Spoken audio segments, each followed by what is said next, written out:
our 10th vehicle. Builds a lot off of Continuum, our previous vehicle, which won the national championship last summer.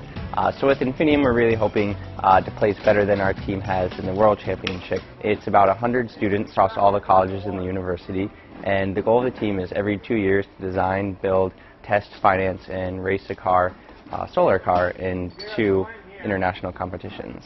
We're currently preparing for the World Solar Challenge, which is really the World Championship of solar car racing. That's this October 25th.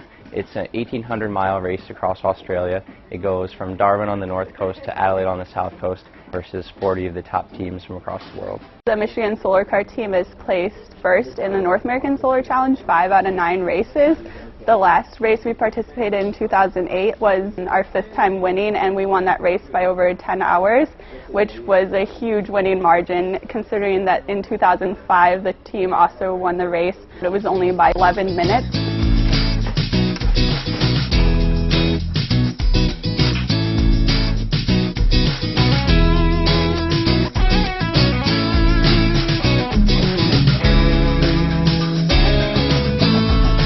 I'm in our chase vehicle. That's the support vehicle that travels directly behind the solar car. And you can think of Chase as our mobile command center.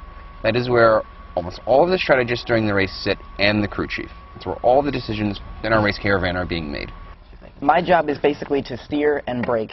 For the most part, speeds can be set remotely, and I get a little display on my screen that says, do you want to go this speed? And then I click yes, and the car will actually accelerate to that speed by itself. So the motivation for our race strategy is the energy constraint from the sun.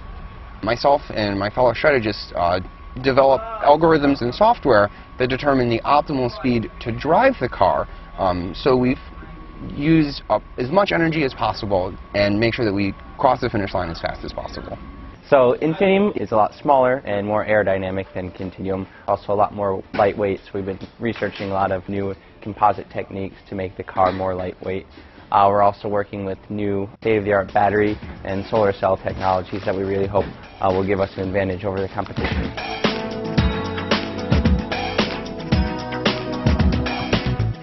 What SolarCar has offered me is an opportunity to explore some really cool areas that I never would have ever touched in my coursework as an undergraduate, and find an area of study that I find really, really interesting and give me an idea of what I would want to study in graduate school. I just really hope that we're going to not only have a good car, but also a good team.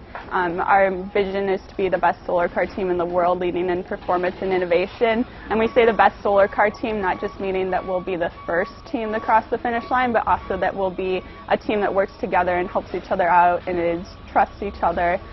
So that's really my hope, that we can really come together as a team and run the best race possible. I was in Australia 2 years ago with the last team. So our result there was bittersweet. So I'd like to cross the finish line first and show what our team is capable of.